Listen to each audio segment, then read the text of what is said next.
May the pledge, please. I pledge allegiance to the flag of the United States of America and to the republic for which it stands, one nation, under God, indivisible, with liberty and justice for all. Morning, everybody. Doing good, having a good summer so far. Yes, thank you. Good. Good. So start with you, Dustin. Why don't we go around the room and introduce ourselves? Right. Dustin, all right? Post. Lee White from Coeur d'Alene, representing the Idaho Chiefs Association. Ashley Dowell, Department of Juvenile Corrections. Jeff Gardner, Bingham County Sheriff, Idaho Sheriff's Association. Greg Wooten, Chief of Enforcement, Idaho Fish and Game. Jen Bennett, Ada County Prosecutor and IPIA Representative. Deputy AG Rachel Colts, Legal Counsel for Post Council. Tracy Lester, Chair, Meridian Police Department, representing Nicola. Sean Goff, Gooding County Sheriff's Office, representing the ISA. Brad Johnson, Post Administrator. Kelsey Woodford, Post. Bill Nichols, Deputy Division Administrator, Post. Okay, my name is Kat Miller Jones. I'm a Boise resident. I'm actually a mom of an autistic child, and so I'm interested in learning more about what you all do in regards to training with autistic individuals. Or Lori Hicks, Post. Rhonda Wallace, Post. Ryan Beverly, Post. Doug Moreno, County Sheriff. Richard Knudsen, Idaho County Government. Okay, welcome, everybody. The council members in front of you have a card with our mission, vision, and core values to remind us of the important work that we do here at each meeting. So, first item of business is the full council approval of the March 6th minutes. Everybody had a chance to read the minutes. I make a motion that we approve the March 6th post council meeting. Second. Motion and second, any more discussion? All in favor of the motion, signify by saying aye. Aye. Opposed? Oh, we forgot to introduce our people on the screen up there. Sorry about that. Kelly? Packer, Association of Idaho Cities. Sheriff Jason Davis, West County Sheriff's Office, Idaho Sheriff's Association. Sorry about that. Anyway, a motion passes. Post hearing board, Greg, your last report. Yes. Yeah. Good morning, and it's going to be a little bit different. So actually what I'm going to suggest is that we go through each of these topics individually and have a discussion and vote on each of them individually rather than voting on the entire package, just because each one has a little specific information. Okay. I want the impression that we're just rubber stamping what the hearing board did yesterday. So I'd like to start with Jared Lau. That's the first request for a waiver of the 2-year agreement to not have to pay post back for because he did not complete his 2 years in law enforcement. We reviewed all of the information. He has not provided us with the documentation that is required by the rule. So we did actually vote to recommend to the post council that to not take any action today and to postpone that to the next hearing board meeting, give him time to provide the documentation. So that's where we are with that waiver. That's the first one, so we could.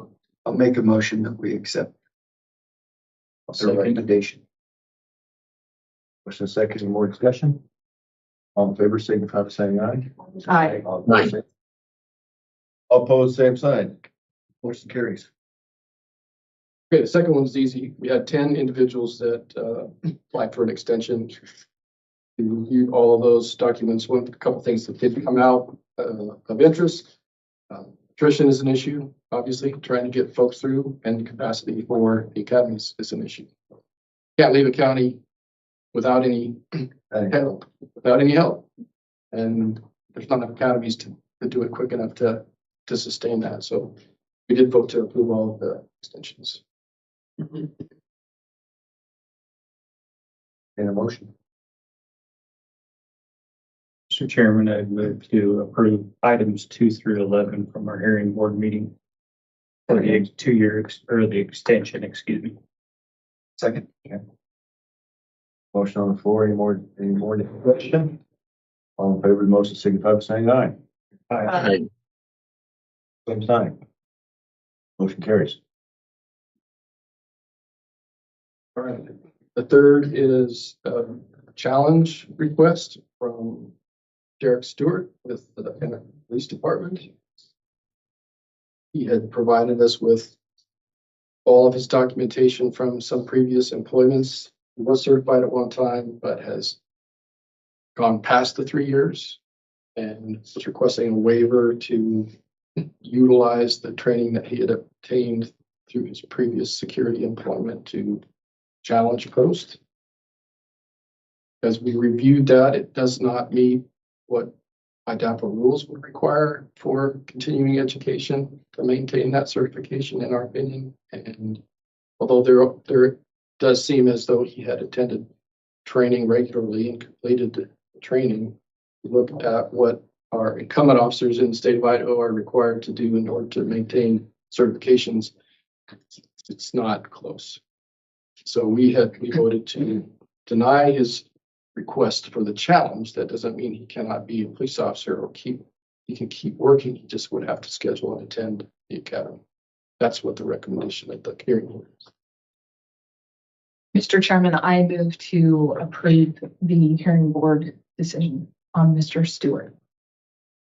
Have a motion and a second. Any more discussion? Very good. All in favor of the motion signify by saying aye. Aye. Fine. Motion carries. That takes us to Mr. Jim Myers with Idaho County Sheriff's Office, and Jim's here, right? And also the Idaho County Sheriff is also here. Idaho County. And this was a motion to reconsider the denial that the post council made on April 8th. So this is a little bit confusion, and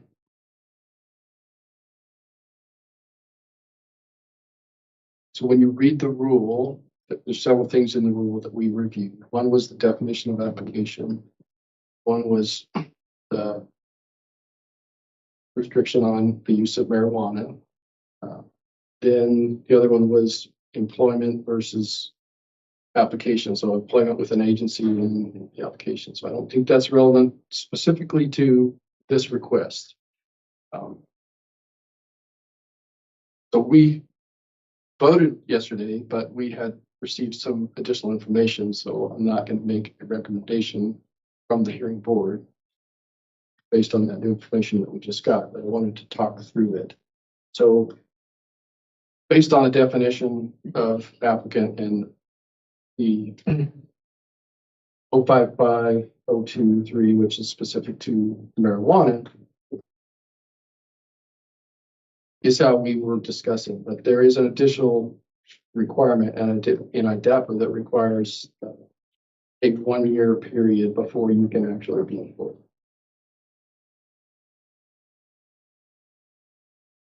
So I believe, and the hearing board believes, that the denial that we made in April is valid, and we would support that denial based on that specific information.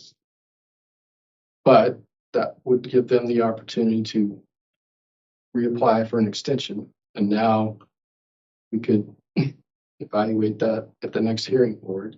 And now enough time has elapsed, and I would predict that the post hearing board and the council will approve that extension at the next meeting. But it does not, we don't want to recommend changing the denial in April, because that would set a precedent that we don't want to set. Any questions about that? It's a little confusing. The precedent being, right now, the rule says you cannot have used marijuana 1 year. If we make an exception to that now, we could receive more requests for exceptions to that. I don't think we want to do that. The recommendation would be to uphold the decision that was made in April and then advise them to reapply for an extension.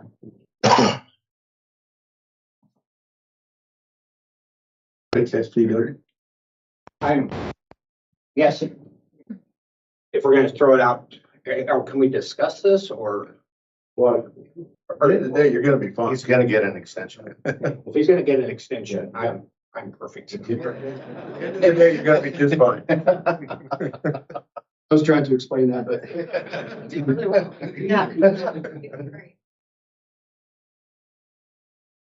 Anyway, thank you, Greg. It's kind of confusing, but I think we got through it.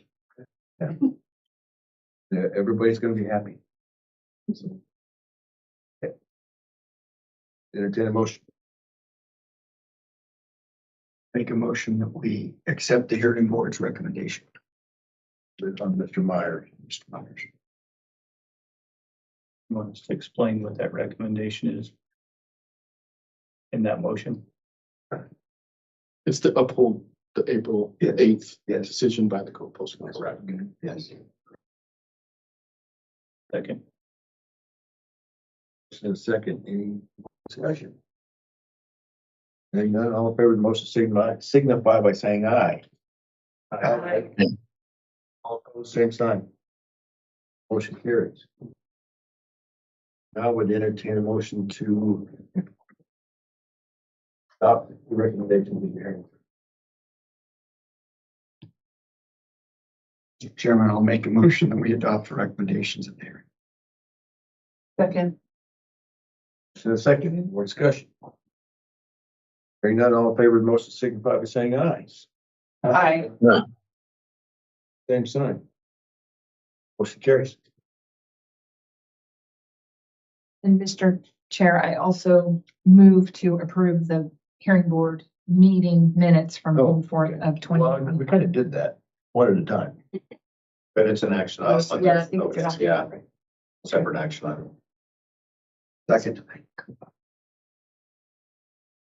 Any more discussion? Favor of the motion signify by saying aye. Aye. All opposed, same sign. Motion carries. Chief White. The training committee, Training committee. subcommittee met on, May 7th. There were 3 items we discussed. One was a proposed change to the physical competencies test for adult corrections. The next one was some minor changes to adult RCON in some scenarios, for detention. And then lastly, some loose changes to report writing, lesson plans. Let's see here. So I guess what I'm asking for is approval for the training subcommittee meeting minutes, and the recommendations of those changes. Mr. Chair, I would move to approve the meeting minutes of the post-training subcommittee. Second. Motion second to approve the meeting minutes for the training subcommittee. Any more discussion? Hearing none, all in favor of the motion signify by saying aye. Aye. Aye. Same sign. Motion carries. Ratify those minutes. Mr. Chair, do we need to ratify or do we need to vote to adopt the recommendation? Okay. Mr. Chair, I would make a motion to adopt the recommendations of the training subcommittee. Second. Motion and second, any more discussion? Hearing none, all in favor of the motion, signify by saying aye. Aye. Same sign. Motion carries. Ms. Minutes, Thank you. Standard Subcommittee. Thank you, Mr. Chair. We met on May 28th and discussed the one action item that we had, which was combining the academies for the juvenile detention and juvenile correction. And I just wanted to point out that Ashley did an incredible job. I think you've had the materials and reviewed, the proposed certification process, which is a lengthy document and a lot of work. I'd add went into the preparation and the background for that. So I want to commend Ashley and her team for that. First of all, we did review it and we do recommend approving it, but I asked Ashley if she would answer any questions, specific questions about the proposal, if there are any from council. Seems to me. So first, I guess I would ask for approval of our meeting minutes that are contained in the materials. So moved. Second. We have a motion and a second. Any more discussion? Hearing none. All in favor of the motion signify by saying aye. Aye. Same sign. Motion carries. Also move to adopt the recommendations. Second. We have a motion and a second to adopt the recommendations. Any more discussion? Hearing none, all in favor of the motion signify by saying aye. Aye. Fine. Motion carries. Number 8, Rhonda, you're up. Sorry. Good morning. Just a quick discussion, and just an update regarding, our program assessments. I want to give you a little bit of history before I go into the 2 or several program assessments that we've just done this year. But we began in 2024 spring assessments. During those assessments, we discovered a number of discrepancies regarding instructor files, curriculum files, where we were missing information that needed to be present per IDAPA rule, and or files just missing, period. They were lacking quite a bit of information regarding curriculum, lesson plans that are mandated by IDAPA to be in these files. So we did our reports, and I think you saw those reports from last year. Those particular assessments were considered failures. And within 90 days, they had to come back and show us that they had fixed those issues and a plan moving forward on how to keep their files intact. Historically, when we've gone in and we've done these assessments, we have told them it's a pretty easy process. We tell them you need to give us 4 of your general topics instructors, and then depending on what the discipline is, that you need to give us so many high liability instructors. We've allowed them to do that. So what they've done is basically spoon-fed us what they wanted us to see, what they knew would pass. Going into our fall assessments of last year, we decided to change how we were going to do our assessments. Instead of just allowing them to spoon feed us the files that they wanted us to see that they knew would pass, we said, you know what, give us a computer, give us a room, we'll drive, you can sit, be present with us while we go through your files. It's just now we're in charge of our assessment. We don't want you to just hand us what you think is going to pass. Because we did that, now moving into our 2025 assessments, we're finding that our programs are not passing. They are missing the important information in student files, instructor files, curriculum files, and they're not passing. So we are having to do our 90-day assessment to come back with hopefully that they fixed it and that they have a plan moving forward. So most recently, the end of May, we did CWI's program assessments and we did NIC's program assessments. Again, we told them, hey, this is how we are doing our process now. We're driving, be present, but we need to go through all this. We're not just going to ask you to give us the files that we think that you're going to give us. So again, we found the same issues, up to having no instructor files whatsoever for the individuals or for the instructors that taught in their academies. Per IDAPA rule, they have to be post-certified instructors. They have to have the curriculum present. We found that there was not the curriculum present, that they were missing lesson plans and quite a bit of other things. So that was both for CWI and NIC. They failed to recertify on their programs. So they again are in a 90-day period of where they need to fix what the issues were and then come up with a plan. We'll go back in and we'll do their reassessments. So quite a bit of stuff that we're finding since we've changed the process on how we are now doing the assessments. Rather than, like I said, them just giving us what they want us to see. We're now actually doing a deep dive into the files to make sure that they have everything that they're supposed to have.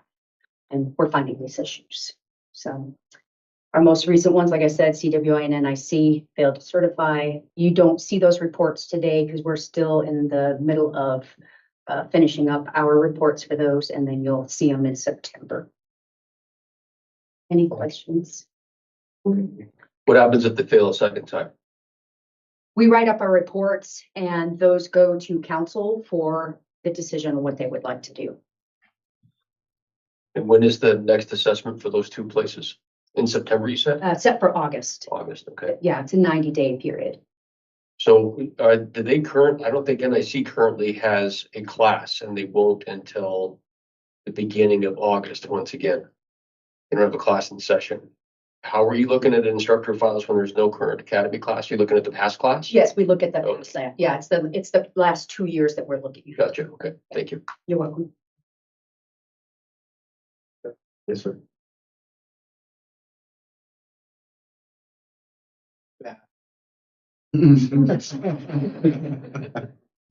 Well, Is this achievable by August?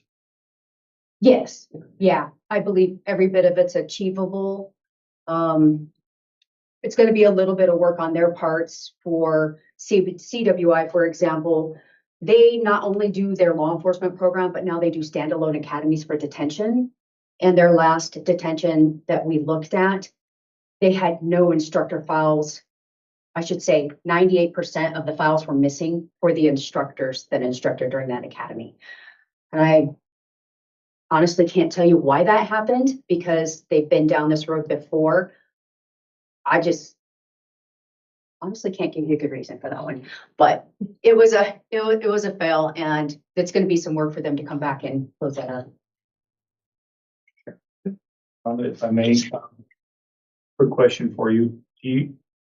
Are there candidates that are in the academy? Are they passing at a normal rate? Do you feel like they're receiving the quality instruction they should be for this academy, and it's just a lack of attention to detail on their paperwork? Is that the problem, or do you feel like they're having people instruct that maybe shouldn't be instructing? No, I think you're correct.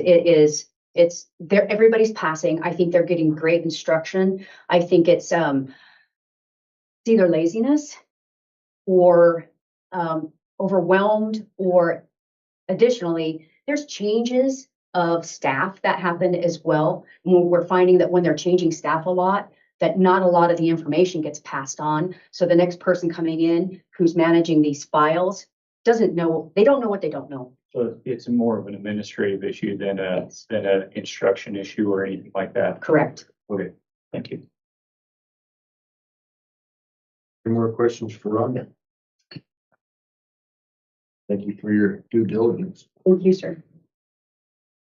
Mr. Chair, can we circle back Sure. just really quickly for the record to Myers Mhm. for the hearing board? I just want to make sure, and it could be my brain, I just want to make sure that the vote was that the council voted to uphold its original denial Yes. versus adopting the recommendation of the hearing board. Okay. Perfect. Perfect. Thank you. That was a small one. Prefer no circle, but let's make it small. Devil's in the details. Yeah. Lori? Budget presentation?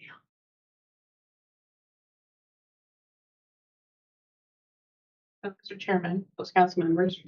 For this budget review, the materials are in your agenda. Item number 9, and Dustin's going to help me out here on screen too. So I'll do the same items that are in your materials. So this review will cover the period of July through April of fiscal 25.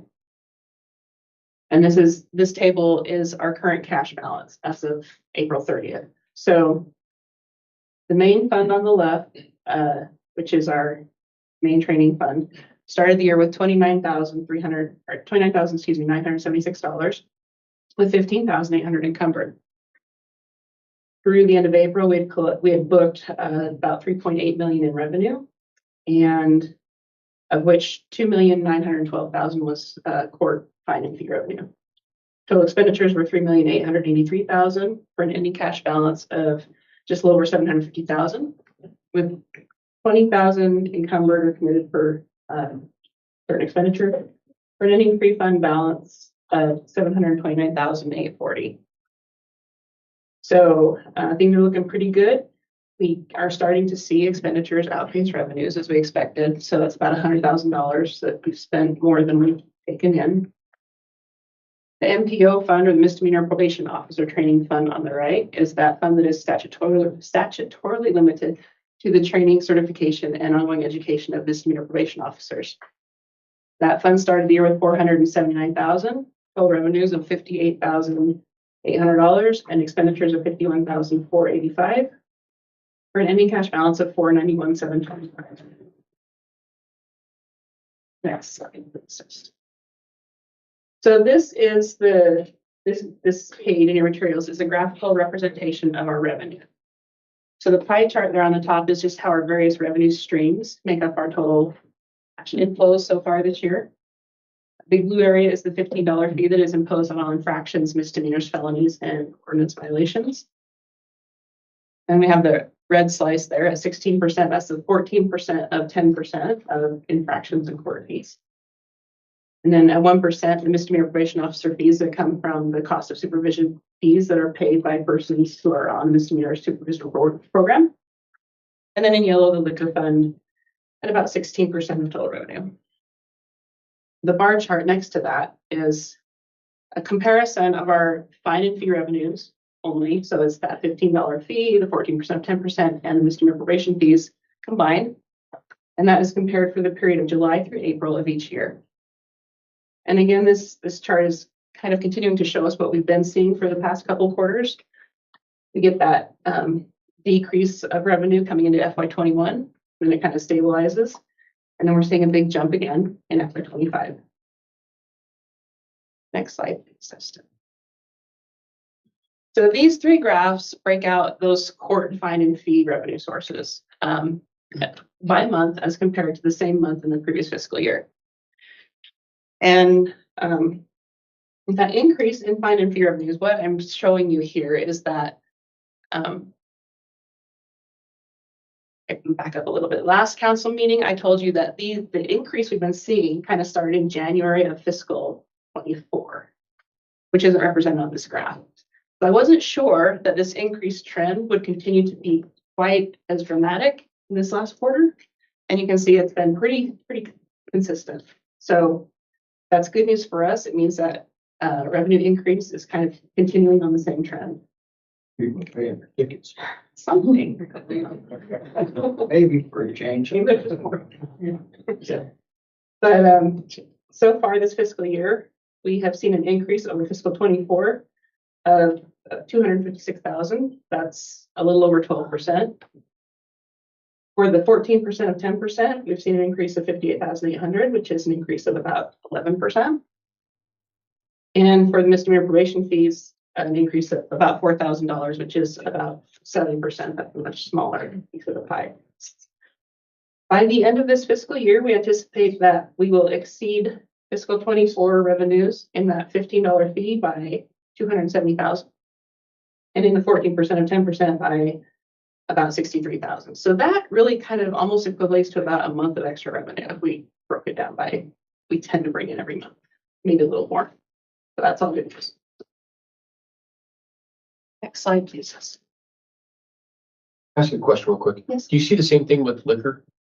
No, actually, so we're in the second year of receiving those liquor funds. Drop significantly. Yeah, so I'm doing what I can. So this is our second year of getting liquor fund distributions, Oh. and they are based on the projections from the liquor division. And they actually projected lower receipts this year. So our revenues are down a little. Okay. And so when they get to the end of the year and they've done all their math and gotten all their revenues in, they will do what we call a true up, and they will distribute for us in July something to make that whole. If they've had a better year, it may be bigger. The distributions come in July. Well, they come monthly, so they estimate what it'll be for the year. Oh, I see. And then they take 80% of that and distribute it monthly. So they have room at the end if they fell short or came in high, they can adjust. Thank you. So this slide is a projection of where we think we'll be as of this fiscal year, which is just a couple weeks away. But these projections were as of April 30th, so they're a couple months out. Again, starting the year with that $29,976 in our main fund. We anticipate total revenue of $4,590,000. Total expenditures of $4,754,000 for an ending free fund cash balance, assuming no encumbrances, of $670,925. For the MPO fund, we're looking at a starting balance of $479,000, total revenues of $72,200, total expenditures of $63,900, for an ending cash balance of $492,700. And again here, I just point out that there is that gap that we have become used to seeing where expenses outpace revenues, and we're expecting that to be right in the neighborhood of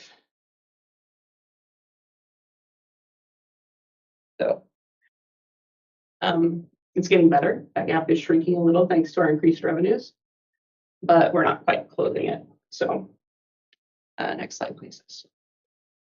So this, we've been talking about cash, the money in the bank up till now. This is the picture of our appropriation or the spending authority we were given by the legislature at the beginning of the fiscal year.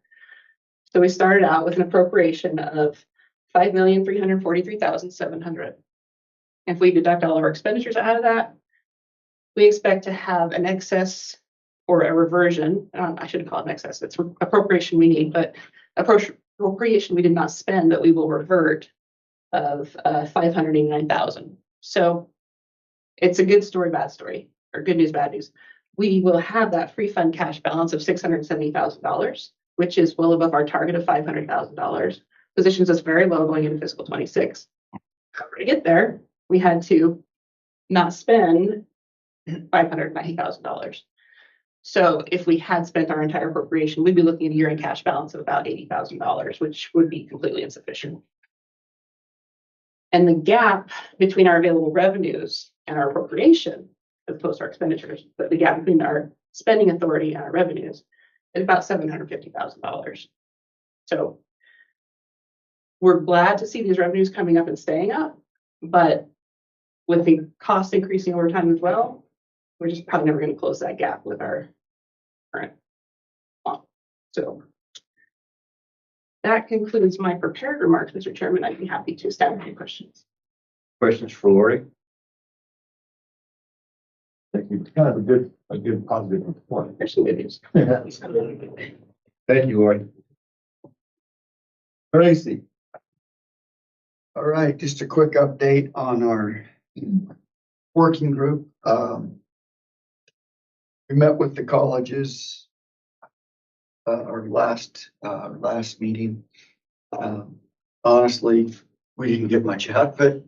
It was when we talked to College of Southern Idaho, the representative didn't even know.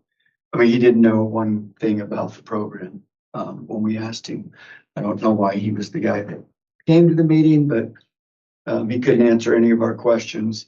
College of Eastern Idaho was a no-show at the meeting, so some challenges going on there. I'm currently working on a draft for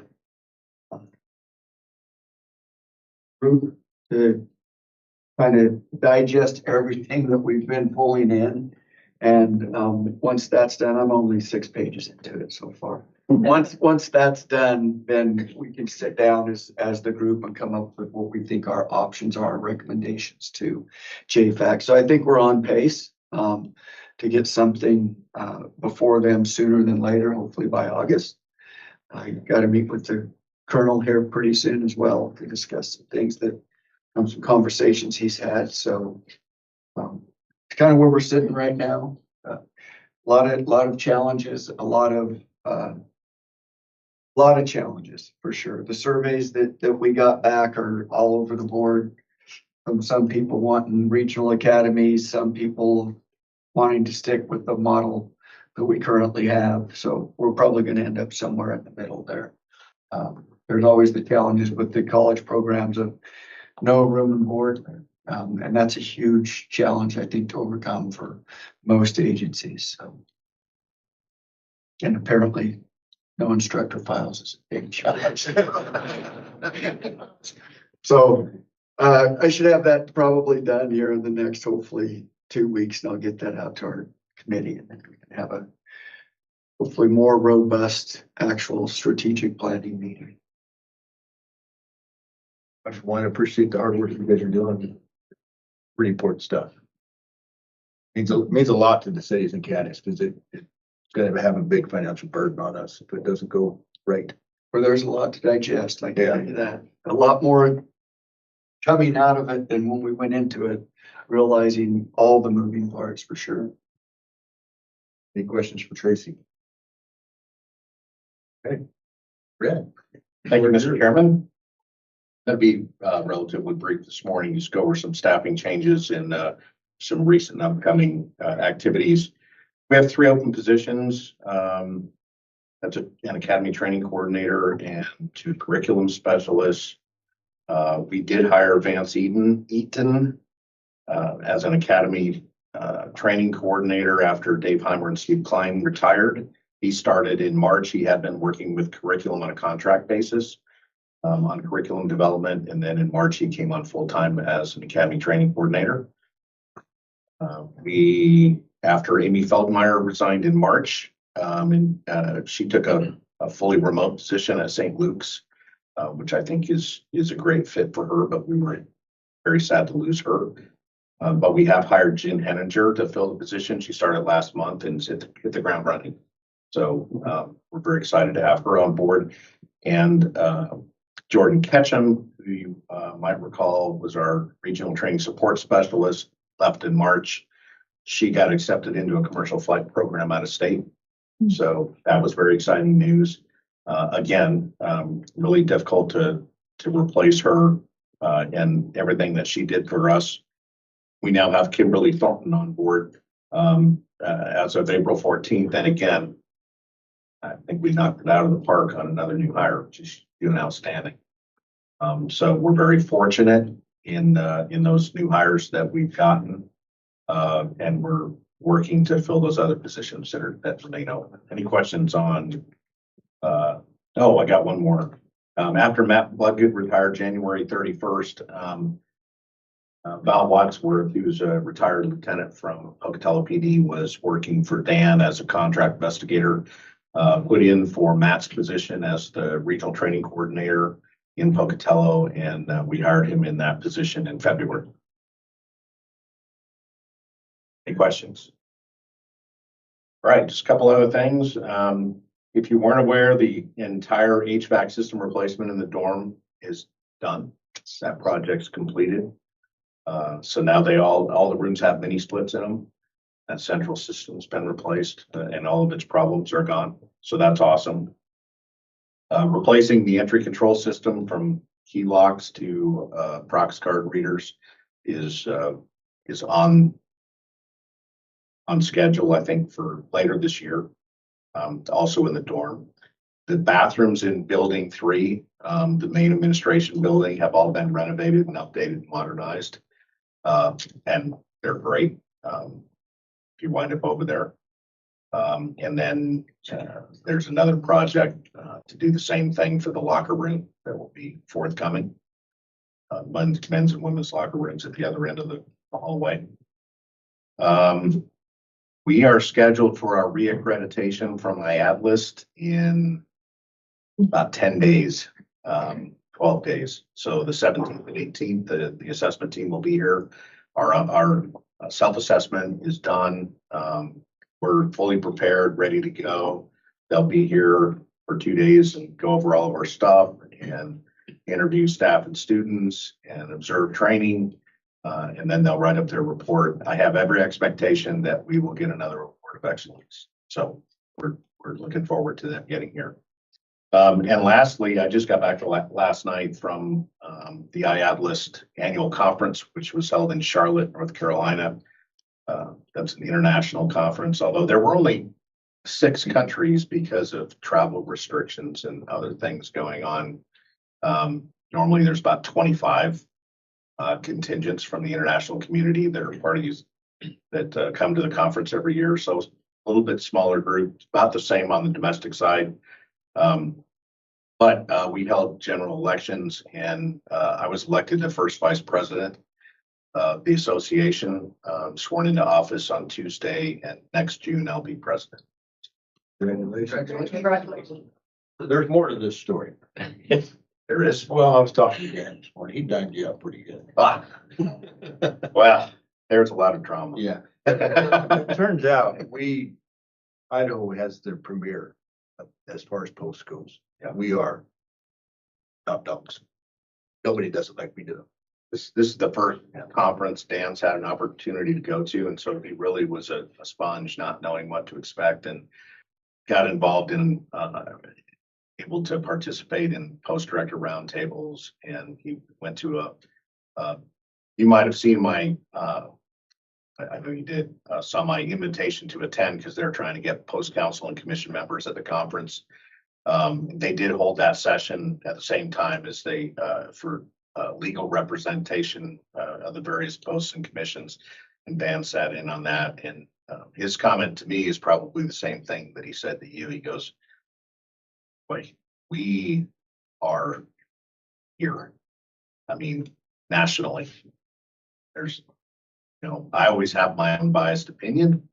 But after hearing discussions, conversations, descriptions by other states on what their challenges are and how they do things, it's pretty apparent that we're, I think, beating our BHAG. So thank you. Give us all a pat on the back. Thank you, Brad. Any questions for Brad? Okay. Mr. Wood wants me to be able to go in.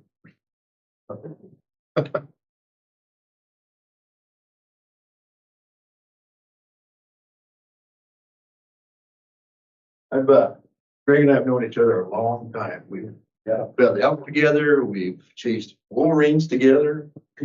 And there's one story I really like. Back in was probably 20, 25 years ago.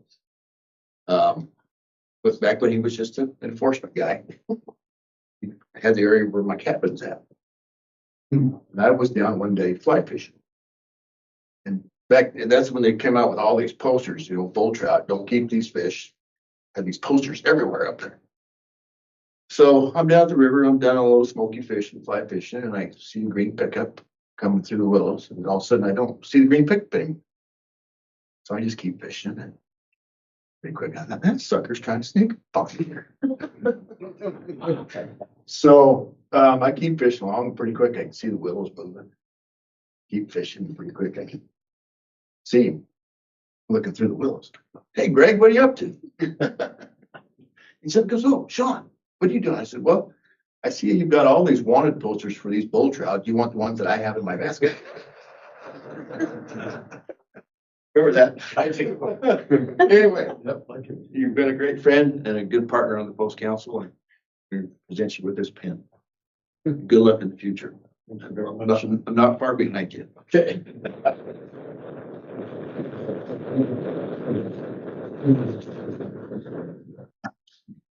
Well, thank you. It's a little bittersweet. It's exciting, frightening. I have sincerely enjoyed participating in this group. It's been a privilege, in my opinion, and definitely an honor to be part of this group. So I truly appreciate the thoughtfulness and candor that you guys put into all of the decisions that you make here, which I truly believe is a significant thing for the state of Idaho relative to public safety and law enforcement in general. So, top dog, I mean, there's a lot to be said for having a post academy that is meeting this and exceeding the standard. And I truly hope that all the sheriffs and chiefs can reflect upon any of the decisions that we make or you make here and be okay with it. It's a challenge. Somebody does have to make the decision, and I think it's extremely important that this body exists and you guys make those decisions. So 34 years service in the law enforcement, 11 years as chief. started this in 2014 on the council here, right? 4 division administrators, 3 ISP colonels. Can't even get into the chiefs and sheriffs. So, been an honor. So thank you.